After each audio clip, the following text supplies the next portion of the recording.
This podcast is sponsored by nobody.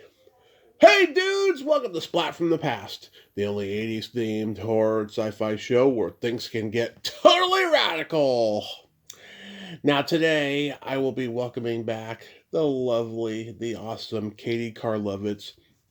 She played that pretty maid in George Romero's Creepshow, and she's coming back on, and we are going to nerd out on the entertainment of our youth, talking about film, television, and music. She grew up in Pittsburgh in like the '60s, and so I love talking to baby boomers, people who grew up in the '50s, '60s, '70s. I love hearing about that time and stuff, and it's my wheelhouse of my knowledge. So it's going to be great to have Katie on. She has a YouTube channel that you should go check out where she posts these very uplifting, minute long, 2 minute videos about what she does necessarily, about motivating people to speak confidently. Just go to Katie Karlovitz's YouTube channel and take a look at those videos. They are great. Wow. Halloween October is really cooking. It's really spooktacular. This week and next week, the last 2 weeks, I have got some toe curling guests that you're all going to love and enjoy. And it's going to be just spooktacular. Also, happy birthday, past guest Hillary Carlip. I talked to Nancy Shear last week, and she told me, Angel in the reruns and Once Bitten stories. That was a fantastic interview, and I made a new friend with her. She is just awesome.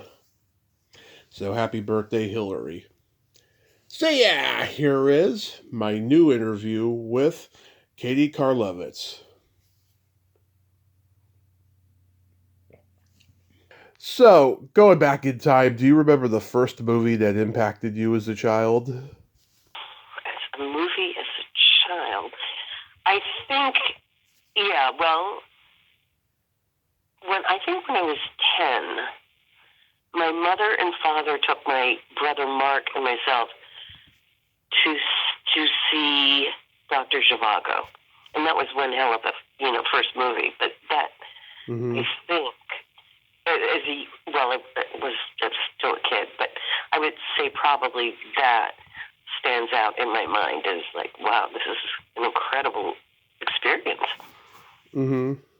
Yeah. What movie genre did you gravitate toward the most growing up? What movies? Movie genre, yeah, like comedy, drama, action, horror. Not horror. I'm just trying to think growing up, and when I was 17, or I think 17, The Godfather came out, and that had made a major impression on me. And I remember my date. I remember where we went afterwards, and we went out for ice cream after that. But for a particular genre, I don't know that I've ever really had one. But I don't like sci-fi, and I'm not into horror. Okay. Yeah. Although, no, I will have to say the first Haunting of Hill House I thought was terrifying. Not the remake, but the first one. Do you know who was in the first one? Which one? The Haunting. The Haunting? Oh, yeah, Russ Tamblyn. He was in the remake, I think. Or was he in the first one? He's in the 1963 version. Oh, okay. And then, the actor, who else was in it, do you remember? I know Julie Harris is in it. Julie Harris. Theodore Bikel, is he in it? Let me look right now. I'm going to look it up. It's been a while. I was supposed to interview Russ Tamblyn until his health got worse. Richard Johnson, Claire Bloom. Yeah. Yes, Claire Bloom. Yeah. And Julie Harris was wonderful in that. Yeah, it's a great movie. It really terrified me. I'm trying to think of any other And when I was growing up, we didn't. The movies were not what they are now. Well, yeah, nothing is what it is now. But I remember going to a movie theater in Mount Lebanon, which is a suburb of Pittsburgh, actually where I grew up, and mm-hmm. they had, I think on Tuesdays, you could see movies for $2, something like that. And I remember always being sure to, go and see whatever I could. I do love movies, I have to say, but having grown up with a particular favorite genre, no, I'm kind of eclectic in that way. Yeah. How about you? You're all horror all the time? No. I love all genres. If I had my druthers, I wouldn't have made this a horror podcast when I first started, but I was manipulated by the toxicity of the horror convention scene and stuff. Oh, really? At the time. Yeah. But I love all genres. I mean, I saw everything growing up, and The Shining was like my first horror movie when I was a year old, and it really messed me up. And then I went back and saw it when I was 7, and then it became one of my go-to horror movies every Halloween, along with Creepshow and stuff. And yeah, I love all genres. Well, what was going on at the conventions that was toxic? Well, a lot of these people don't want to be there, and they gaslight you into pretending that, they care and all of that stuff. And it felt so dirty. It just disgusted me after a while. I don't go to them as often as I used to. Now I'm very selective, and the prices have gone up since COVID, and stuff. Mm-hmm. By 2020, a little bit of 2018, but by 2020, I was shifting away from focusing on horror on the podcast and focusing on everything that I'm all about, in pop culture. But I still have the horror roots, of course, and I celebrate it during the months of February and October. February is Women in Horror Month. October is Halloween, so. Oh, for heaven's sake. Oh, well, then you obviously have spoken with Pat Tallman. Yep, Patty's been on. She was my first guest of 2020, and I just adored her. Yeah, she's a pimp. I love her. Yeah. Yeah, she and I were at Carnegie. Actually, a lot of people, and we talked about this on our first talk, a lot of people that are from Carnegie ended up in George's movies. Yep, yeah, because Tom went there, and, a lot of people did and stuff. Do you remember seeing Night of the Living Dead in the theater when it came out? No, I never saw it. It wasn't my cup of tea. Oh, okay. You didn't jump on the bandwagon. You wanted to find out you didn't want to find out what it was all about. No, because again, it's not a genre that ever interested me. Mm-hmm. What did you like for comedy? Oh, that's much more my cup of tea. Mm-hmm. God, there's some excellent. Now, of course, I'm drawing a blank. But when I was acting professionally, my strength was my comedic acting and roles. Mm-hmm. But now that you ask me about a good, I'm going to have to get back to you on that. I can't. I could mention names. There was the old comedy teams like Martin and Lewis and the Marx Brothers and Laurel and Hardy and Abbott and Costello and Charlie Chaplin and W.C. Fields. Those would be the old timers, yeah. Yeah. Yeah, I love them all. I mean, I'm a huge fan of all of them. Oh, good. Yeah. Huge Three Stooges fan, which started with my grandfather. He saw them in the movie theaters, and then when they hit cable, when my dad was growing up in the 60s, he passed it on down to him, and then it got passed on down to me when home video came into the mix. Well, you're carrying the torch. Yeah. You're doing a pretty good job, yeah. Well, I don't have any kids, but if I do someday, knock wood, I'll pass it on down to them. Oh, yeah. Well, how old are you now? I'm 42. Okay, well, there's time for you to have kids. Do you want to have kids? There are days when I do and days when I don't. It depends on what's going on in the lexicon of our country in the moment. Oh my God. Yeah, I You hear know, you. it's crazy. It is Um, crazy. Remember the Gidget movies?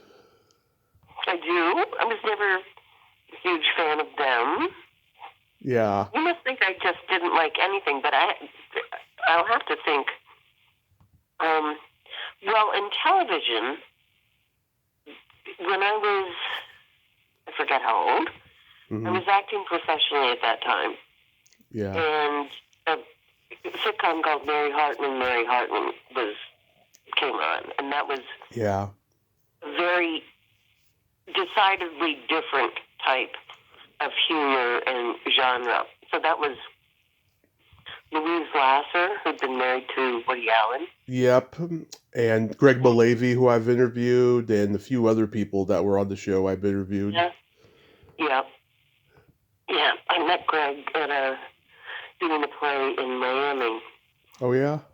And then went out with him for a while and he was doing a show in Nashville that I went and visited him on set, and then in California, and then we broke up.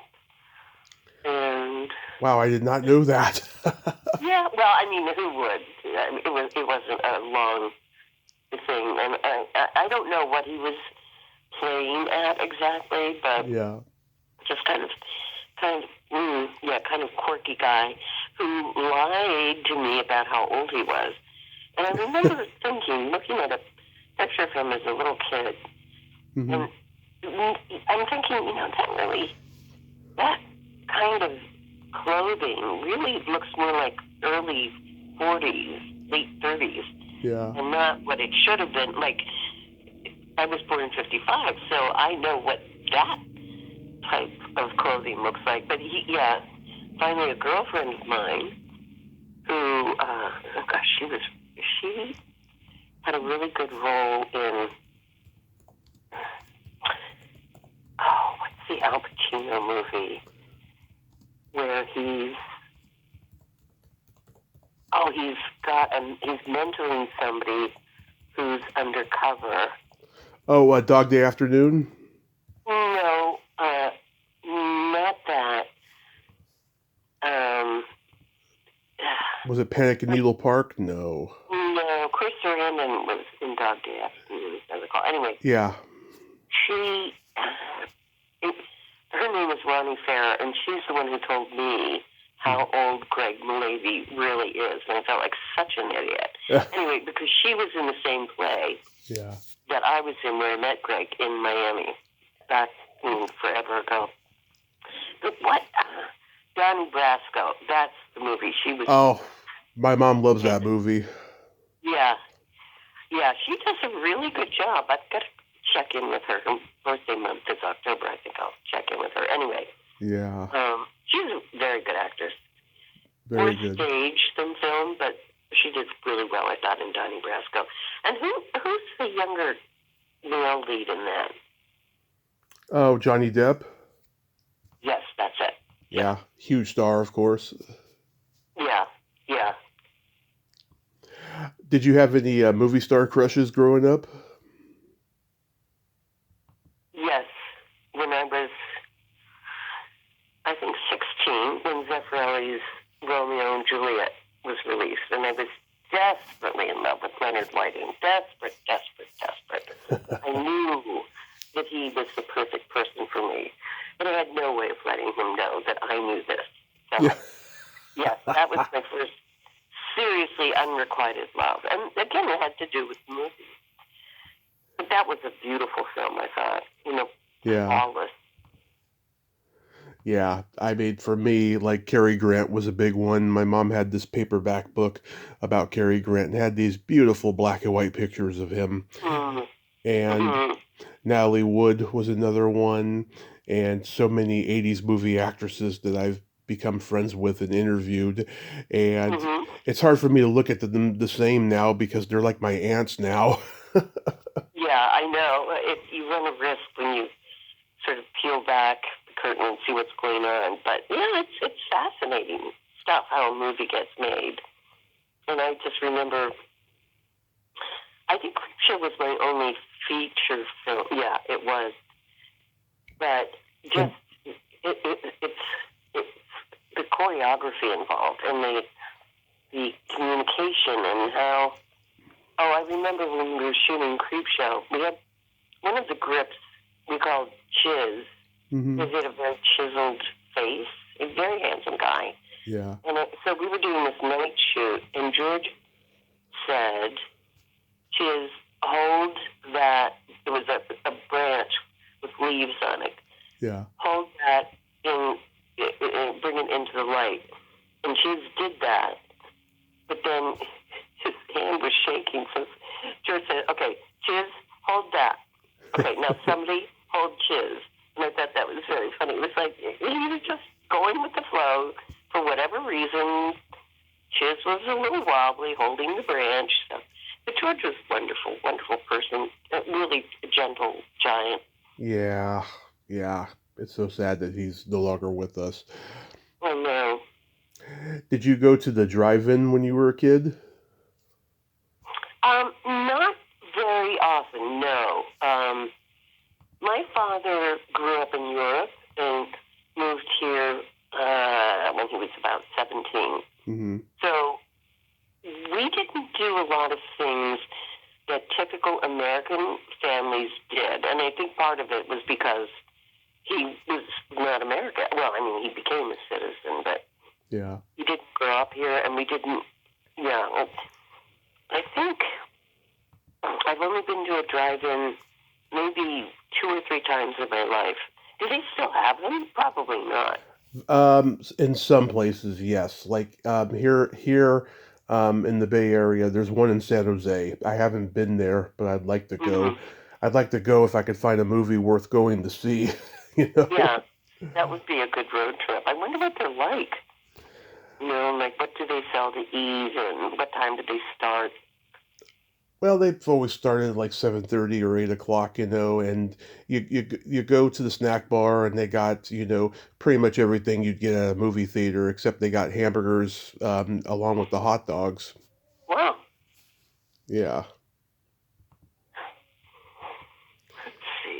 Let's see. My parents started taking me when I was 2 to the drive-in, Oh, and wow. yeah, and then they stopped taking me for a while because I was either falling asleep or getting out of the car and knocking on windshields. Oh, yes. We might want to put a pause until you outgrew that phase. That's cute. Yeah. I just wanted to see what was going on. Exactly. Then that drive-in closed down when I was about 18, sadly, but it was legendary. I mean, it had water that me and my dad used to go fishing at and stuff. Oh, wow. It was a nice drive-in. Yeah, and Wow. they had merry-go-rounds there and all sorts of arcade games for the kids. It was a nice drive-in. Yeah, it sounds it. Something Mhm. for everyone. My dad was going there in the 60s. Um, he saw the Batman movie there with my uncles. My aunt, who was like 19 at the time, she took my dad and my uncles to go see it and stuff. And Mm-hmm. in the 70s, when my dad was a teenager, he would take dates to the movies, and he would have to see the same movie 3 times because the first 2 times, him and the girl were having quickies. They were busy. They were otherwise engaged. Yeah. Exactly. Well, my husband Hmm. had to go back to see Gladiator Uh-huh. because within the first 30 seconds of that movie, it's, what do they call it? Mace? Yeah, the weapons that they had where they would swing it around and around and around Yeah. and then whack someone in the head with it. So I left 30 seconds and I was out of there, and he had to come with me. And so he had to go back to see the rest of the movie. I do not like gore and violence in movies at all. Yeah. Yeah, the Russell Crowe Gladiator movie. Yeah. Yeah, that's the one I left. Yeah. Wow. I know around that same time The Patriot came out, which was Yep. a sword and sorcery Mel Gibson movie. That movie had a lot of gore, a lot of heads flying. Yeah. Yep. I'm trying to think right now. On cable, I'm loving Slow Horses. You watch it? 12 Horses? No. I don't watch a lot of newer stuff today because Oh, I get bored by a lot of things I see today. It's just not what it used to be. well, that's true. But I have to say, the cast and the writing and the direction and everything about Slow Horses is, well, it's British, so right there, it's going to be probably better acted and written. So getting into television, like what sitcoms did you watch growing up?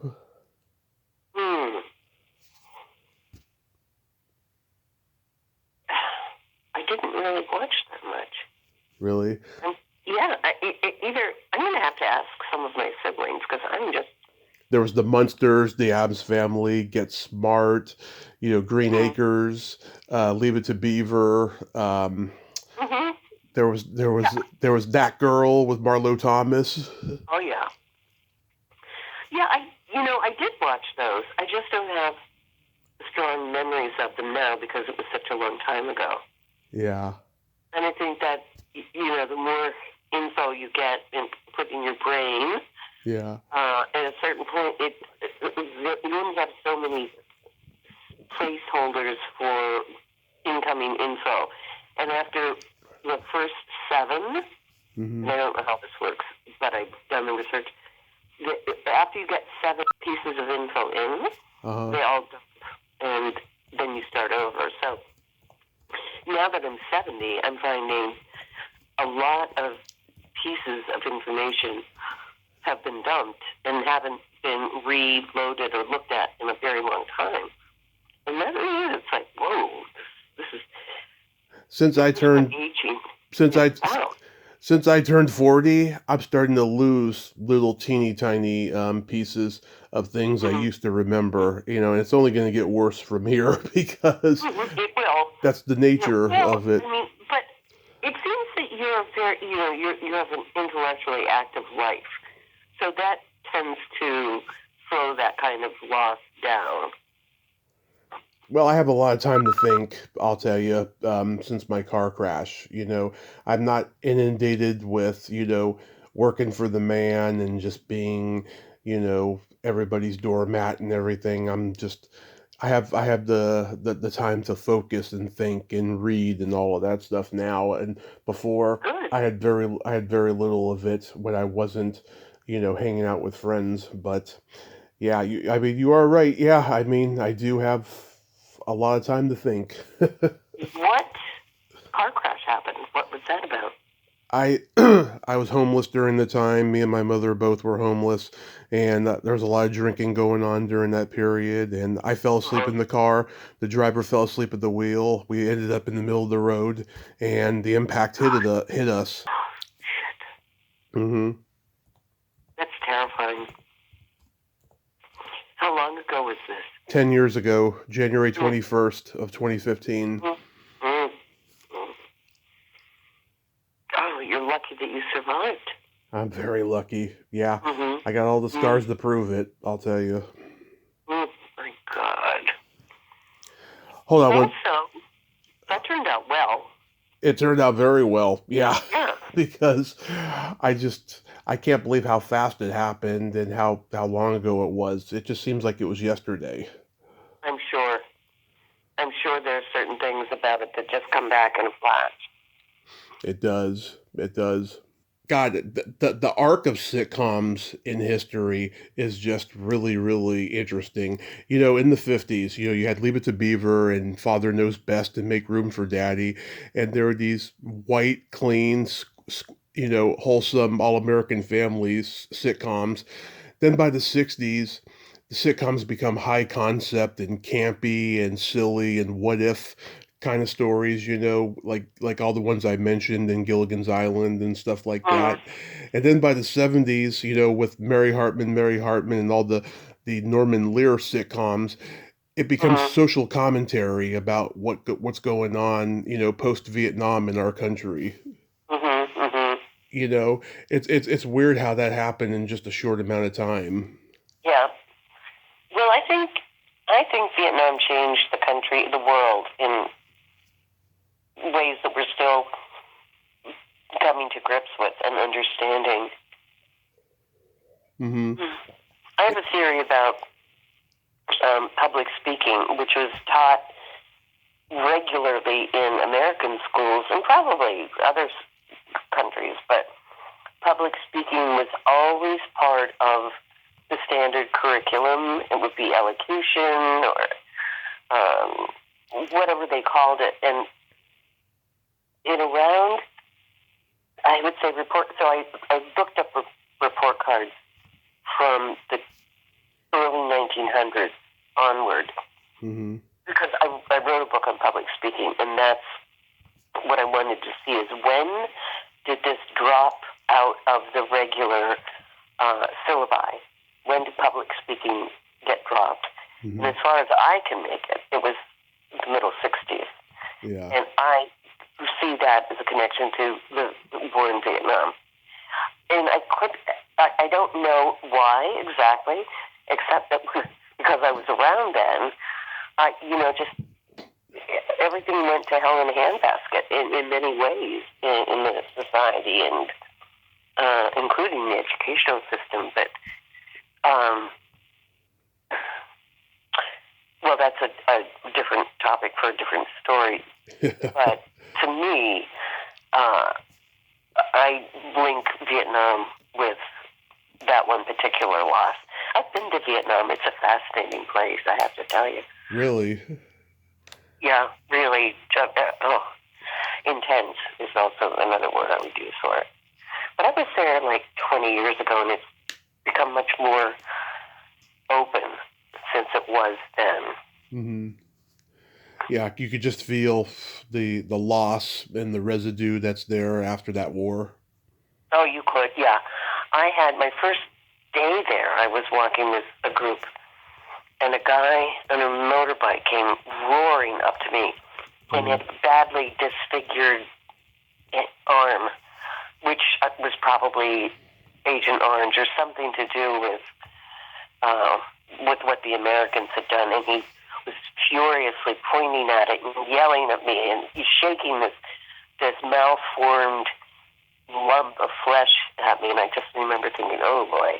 Yeah. Obviously I did not blend in Vietnam. There's no way I can. Mm-hmm. So I was an easy mark. But that didn't happen too often, thankfully. And then you and I had spoken before about Tom Savini being in Vietnam and photographer, yeah, and his whole experience there. And actually, he was leaving my apartment once, and I lived in Queens at the time, outside of Manhattan. And there was just as I was walking him to the subway, there was some huge explosion. And I forget now, I think it was oil and gas explosion. Anyway, when it happened, instinctively he hid behind me. So he put me between the direction of the explosion and himself. And I remember thinking, dude, I'm to be your shield now? I'm your human shield? I thought it was a very telling reaction. Don't ever tell anybody I told you that, though. Yeah. Because he would be mortified. Wow. I know. Do you remember seeing the Beatles on Ed Sullivan?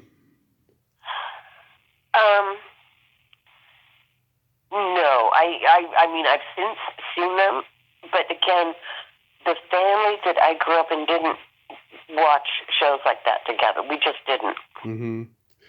My husband's family did.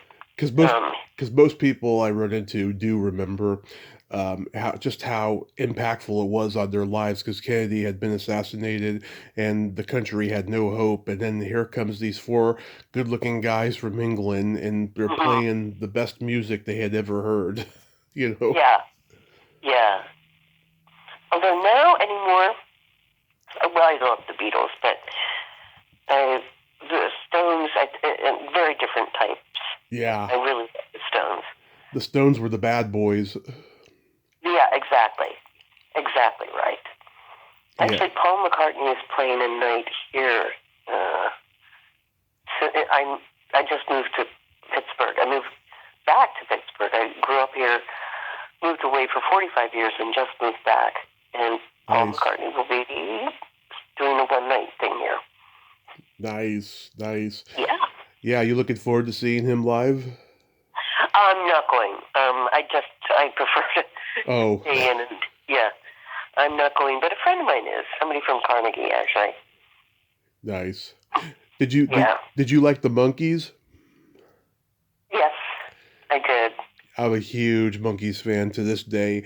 When they were making their comeback, Nick at Night was showing their show when I was 4, and I fell in love with I fell in love with Davey. He was another crush, and yeah. I just loved the humor, the Marx Brothers-esque humor, and just loved the silly, campy plots of the show, and it's just so wonderful. I interviewed Mickey Dolenz sister, and they were on their farewell tour. You know, she sang with them, and they were at their last tour date. I think it was in Missouri. They were in the hotel, and her and I talked for a half an hour before the show, and she was just wonderful. Oh, nice. Very nice. Yeah. Have you written a book, Tommy? Maybe you should. I'm working on my own memoir, but I don't have really interest in writing about the stuff I love, because so many people have done it and done it better. Yeah. And it's hard enough getting interviews for the podcast. To get it for a book is a bigger pain in the ass. True. You know, True. Who knows? Maybe it'll change someday, but I don't know. Just I'm working on the memoir. I got to get back to it because I stopped writing it for a while. You know. Also, oh, well, maybe you'll pick up the pen again and go back to it. Maybe. Yeah. Also, as a huge Batman fan, obviously, because my dad was a huge Batman fan and stuff. That was a silly show as well. And you know, I love it when they'd be walking up the building, and then a big star would come out of the window, like Sammy Davis Jr. or Jerry Lewis or Lurch from the Addams Family. Yeah. Oh, I'll tell you a comedy that I did love, and I was really surprised to hear that Scorsese. Oh, you have a doggie. Oh yeah, she's barking in the background. Oh, Scorsese was very depressed when he directed The King of Comedy. Yes, I love that movie. I just read that, and how did that happen? I thought that it was just one of the best. Well, I could have done without Sandra Bernard quite as much as she was in it, but really well acted, and very surprised that Jerry Lewis was acting. Very surprised. Yeah. Well, Sandra Bernhard has said, you know, she saw the worst of show business when she was making that movie, and after that movie was over, she sabotaged her career. She either turned down movies, or she was replaced after one day on them. She just she was turned off by the whole movie making process and showbiz in general, you know, and she's been kind of an anomaly since, you know. Yeah. Well, I guess his being depressed had to have played a part in her overall experience. I don't know about that, but you know, I can just imagine, you know, there was a lot of egos on that set. Oh yeah. I met De Niro when I auditioned for what the fuck was it? Deer Hunter. Oh. He was very unassuming and very short. He was at the back of the room. He was observing me interacting with the casting director. And very unassuming. And then at the very end, the casting director said, and of course you know Bobby. And I hadn't known that that's who it was. I didn't have my glasses on. Yeah. I had no idea it was Bobby. I didn't get the part. I think I was too upscale. They were looking for Meryl Streep's bridesmaids. Yeah. In the wedding scene early in the film. So I didn't get it. Anyway, but that was also through Carnegie Mellon that I was called. Yeah, my friend Rutanya Alda was in the movie too, and she's in a bridesmaid dress in the movie too. Mm-hmm. Yeah, that's a great movie. Wow, that's It so is. awesome that you got to audition for it. It's Michael Cimino who directed it. Mm-hmm. Mm-hmm. Wow. Yep. And I met James Mangold Uh-huh. when I had to. This was a voiceover job. The end of Copland. Oh yeah, that's a good one. So at the very end, there are all of these radio voices repeating the news of the bust, of the Copland, of everything. So at the end of that, and then I was not a stand-in, but I voiced Annabella Sciorra. Oh yeah.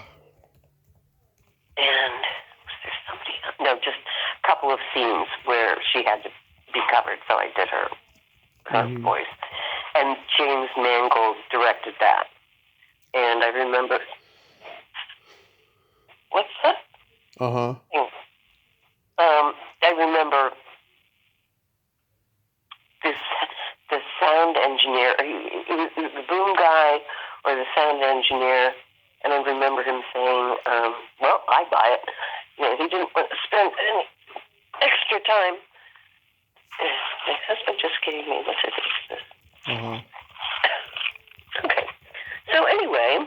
Now, coming from Pittsburgh, I mean, did you watch American Bandstand? Because that was filmed in Pennsylvania. I did not. No? No. Wow. So getting into music, like what music did you listen to? Do you remember the first album you bought or was given to you? Yes, when I was 7, Uh-huh. for my birthday, my parents got me a record player and a 45 of I Want to Hold Your Hand. Oh. So that was my first. I forget how old I was, but once I heard him, that was it for me, and that was Prince. I'm just huge fan of his. I am a huge fan of Prince. Huge. I love all his songs. And Everything. I interviewed his keyboard player, Dr. Fink, years ago, Wow. and another keyboard player of his, Gail Chapman. She's been on a couple of times. And yeah, he was a strange guy, but he was so talented. Once the record button was on, oh my God, he just made magic like dynamite. Really did. Yeah. Yeah. And my birthday's the day before his. I'm June 6th, he's June 7th. And I'm June 3rd. Oh, you're a Gemini? Yep. Oh, I did not know that. Yep. Yeah, we're a breed apart, I would say. Wow, I haven't seen your mischievous side yet.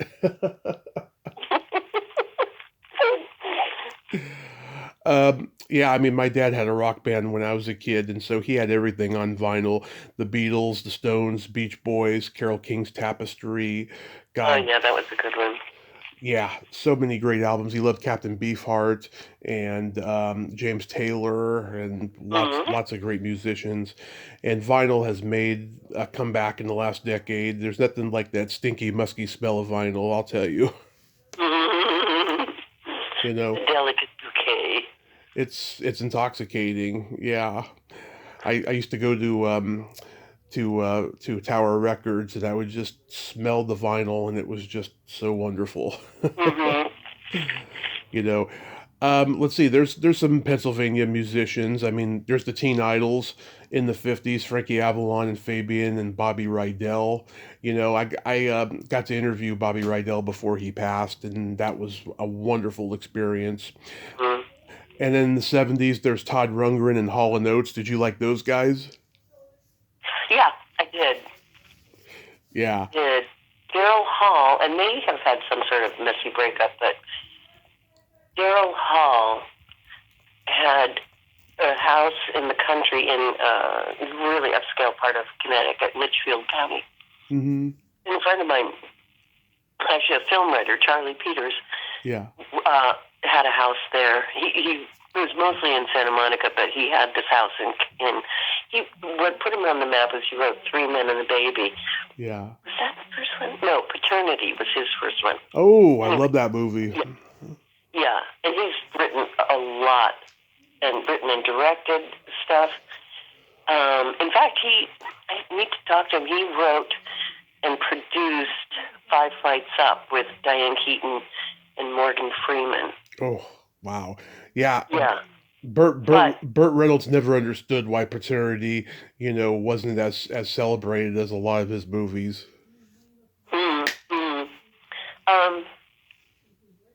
So Charlie Peters had this house in Connecticut, and one day it was in the country, and I'm walking along the road, and Daryl Hall drove by in this beautiful dark green Rolls, and it just slowly went purring up the hill because he was a neighbor somewhere. And that is very cool. That's a cool car to be driving around in. You're a star. Yeah, that's awesome. Do you remember your first concert? Yes, it was.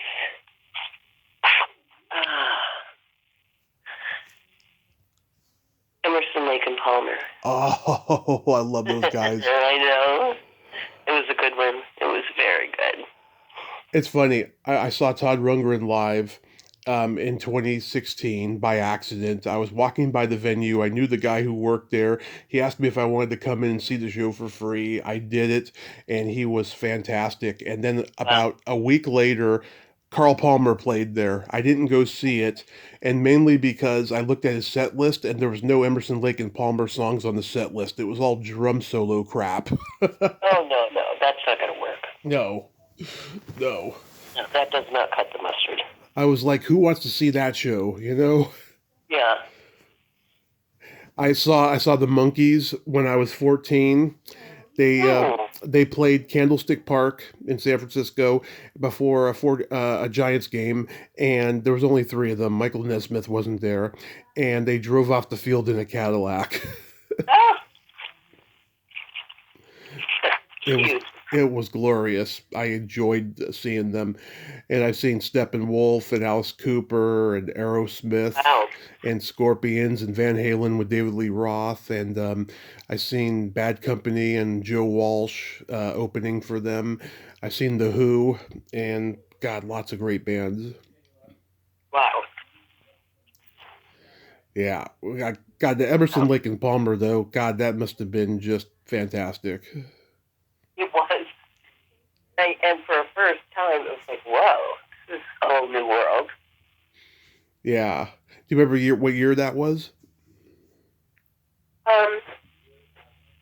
It would have been 71 or 72. Okay, right around the time that they had that big hit, was it From the Beginning? Mm-hmm. Yeah, that's a great song. Probably their most commercial sounding song too, because it's an acoustic little number. I also saw, what band was Jaco Pastorius in? Which one? Yeah, Jaco Pastorius. He was later killed. I forget. Oh, okay. Yeah. He's a jazz bass player. Okay, I know who he is now. I looked him up. And what group was he with? Weather Report. That's what. Yeah. I saw him with Weather Report. Okay, you saw him with Weather Report. That's interesting. You're into jazz? No. I know. I can tell my answers are not the expected ones. And there's not really much of a pattern to follow here. I'm trying to think. I saw Keith Jarrett, but got bored and waited in the hall. My husband was appalled, but I had a book with me, so I went outside and read. Did you ever see like I'm trying to think, ELO? No, Yeah. no. I did see Prince, Mm-hmm. and I saw Bruce. Yeah. Those were both Madison Square Garden, and Hugh Jackman was also a delight. Excellent performer. Excellent. So I've been enjoying your little videos you make on YouTube, but I'm curious, why are they so short? Yeah, I'll tell you. Well, Mm-hmm. I'm a public speaking consultant and coach, and I've always, and it's been for 30 years or so, believed that less is more. Mm-hmm. So I tend to underdo it. Mm-hmm. For two reasons. I don't want to be boring. I equally horrified by being bored Yeah. and being boring. So that's probably why they're generally pretty on the short side. Do you think that they could go a little longer, Tommy? Yeah, I made like at least 5 minutes or so. Oh, wow. Well, there are also certain, not that I was doing it for this reason, but on YouTube there are certain time frames that go fit better to time frames, meaning how long the running time. Yeah. So they work well with certain algorithms. The whole mystery to me, I don't know how any of that works. Mm-hmm. But I will give that some consideration. Thank you. Yeah, because you're putting out positive vibes to people based on your philosophy on being motivated and feeling motivated. Like I think that you should make longer videos and just keep on preaching the kindness. Mm-hmm, mm-hmm. Yeah. Okay, I thank you for putting that idea, and I will give it due consideration, and I'll let you know. Well, you'll find out because you'll see if I do at least one now Mm-hmm. that is longer, and you let me know.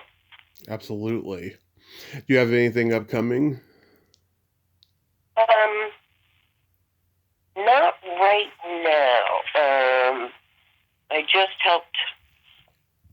I just coached my husband's best friend on his Father of the Bride speech. Mm-hmm. And then I coached a brother-in-law of mine on his LinkedIn site. So mostly I work with the spoken word, and I work with, people talking, but Mm-hmm. I also do look at the written word.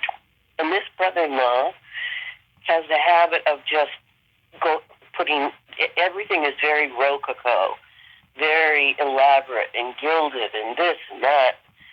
So I had to more or less say, and he knew this, it's like when you emphasize everything, you emphasize nothing.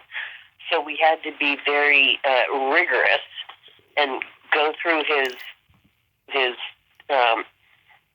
LinkedIn page. But Mm-hmm. actually just called me 2 weeks ago, and he got hired as a result of, well, one of the reasons was his LinkedIn page. So he was very, very surprised and gratified because he's gotten along so far with always more is more. But I had to say, no, Dan, I think they can't really see the forest for the trees. We have to trim it back. And then I coached a very good friend of mine who just received a Lifetime Achievement Award, and she had to give a speech in Kona, Hawaii, Mm-hmm. and has always considered, I'm behind the scenes person. Right. And so this was a big challenge for her to mentally accept the fact that she was equal to this, that she would be interesting, that people would like it, and but that she could do it. Because if I'm working with somebody, and you can usually tell pretty early on, if they don't think it's possible for them to deliver a good message, it's probably not going to happen. Even if I can see that it's possible, right. They need to believe it. So with this friend who got the award, it really was a profound shift and transformation for her at the age of 69 to realize that, yeah, actually this is something I can do. Mm-hmm. So those are the latest things, but I'm always on the lookout for people who need a good talking to and good coaching session. It kills me that so many people are such bad speakers. It's just, it's a lose-lose, and it could be a win-win. It sounds like she had a post-midlife crisis. I would know it was like a post-awareness reason. She really, because she spent her career putting other people on the stage, creating events and programs, and classes, and all sorts of things, but always for other people on the stage. Anyway. Nice. So that's where I am at the moment. I wanted to ask you, is your belly button an innie or an outie? An innie. I read an article 20 years ago. People who have deep innie belly buttons are very kind, generous, compassionate, and they live longer than most. I'd love to see the science behind that one, Tommy. It's funny. A lot of people I know who have deep innie belly buttons have longevity and durability. Oh, good. Yeah, I wanted to ask, because you are very kind and generous and compassionate, and and the belly button's my favorite part of the body. Oh, well, all right. Well, I'm keeping it warm and safe here. If you ever decide to come to Pittsburgh, I'll let you have a private showing. I would love that. Yeah. Okay. Mine used to be really, really cute, but because of all the surgeries I had from my accident, it's all full of scars and everything. Aww. Have you ever dated a guy that had an outie? Not that I'm aware of. I went on a date once with this girl in my 20s, and she told me that if I had a doorknob outie, it would be a deal breaker. So I lifted up my shirt and showed her what I had, and she had a sigh of relief, but yet she still didn't want to see me again after that. That was the end of that. Okay. Because she told me in email that she didn't see a spark between us, and I was captivated by her blue eyes. I love blue eyes, except for my father's, of course. But I was captivated by her blue eyes, and I like that about her. But she just kept agreeing with everything I said, and I don't like that. I like to be challenged. I like people to disagree and give me their take on things. Definitely. Well, so are you dating anyone now? No, it's been 9 years since I've dated. I just have been, focused on this and just, trying to make sense of my past for my future, because I just have so much scars, from all the drinking and all the trauma and everything. Yeah. And well, I have a feeling that it will all come together in a profound way for you, and that you'll do something with it. I hope so. I just don't want to drag anybody down with me, No, I don't. I think it would be the opposite. You would uplift people by sharing this part of your being. Do you know who the philosopher Ram Dass was? I've heard of him, yeah. Yeah, so he was at Harvard in the early 60s. A group of people were experimenting with LSD, and he was one of them. Ken Kesey. Oh, yeah, Ken Kesey, who did Cuckoo's Nest. That's one of my favorite movies. Oh, okay. Yeah. Who else?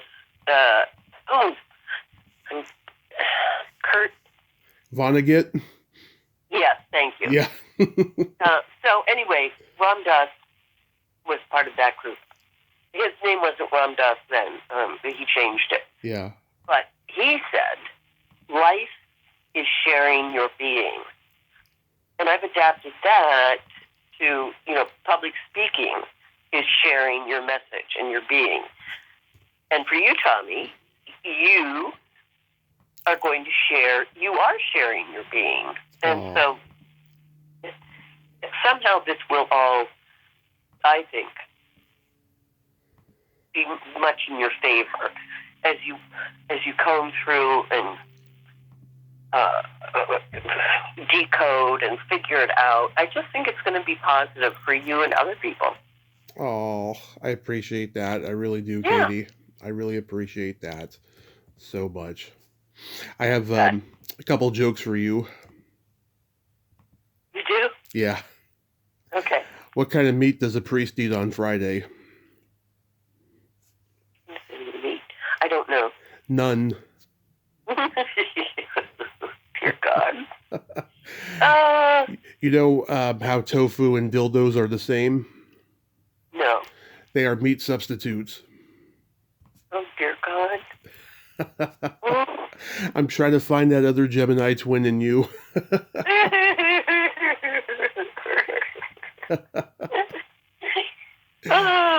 Katie, I love you. Thank you so much for coming back on today. And this was a very entertaining and intellectually stimulating nerd out today, because I agree. We did a lot of diverting and just talking about wonderful stuff, and I totally appreciate it. You're a pip, Tommy. You really are. I wish you all the best. Thank you. And thank you for having me. And you have yourself a happy holiday season with your husband, and be safe. And you too. maybe someday we'll get to meet in person and do a belly button exchange. We could do that. And maybe, just maybe, you'll find time to ask someone out on a date. We shall see. Fingers crossed. Fingers crossed. Tommy. Stay well. Okay, you too. Bye-bye. Hey, bye, dear. Well, there you have it. Katie Karlovitz, ain't she a sweetheart? Oh my God. That was, as I said there at the end, that was an intellectually stimulating nerd out, because we diverted and talked about other things besides pop culture, and she told me about her life experiences and everything, and it was just so fantastic. She is a wise lady. Go check out her YouTube channel to watch those videos. Hopefully she'll extend them. Hopefully I have inspired her to extend them, because they need to be a lot longer than they are, because she just has a lot to say, that woman. Well, until next time, this is Tommy Throwback Kovac saying there's no shame in living in the past, because the present sucks. Later, dudes.